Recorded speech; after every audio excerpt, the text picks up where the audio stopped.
ल है त मित्रहरू, मैले खालि अम्लिसो रोप्नुपर्छ भनेर मात्रै हजुरलाई भनेको थिएँ। अब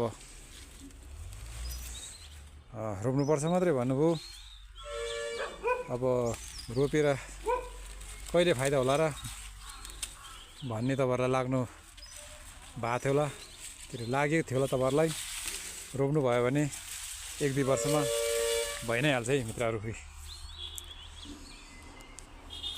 सहर बजारबाट किनेर ल्याउनु पर्दैन, आफ्नै बारीमा उत्पादन भएको कुचोहरू प्रयोग गर्न सकिन्छ।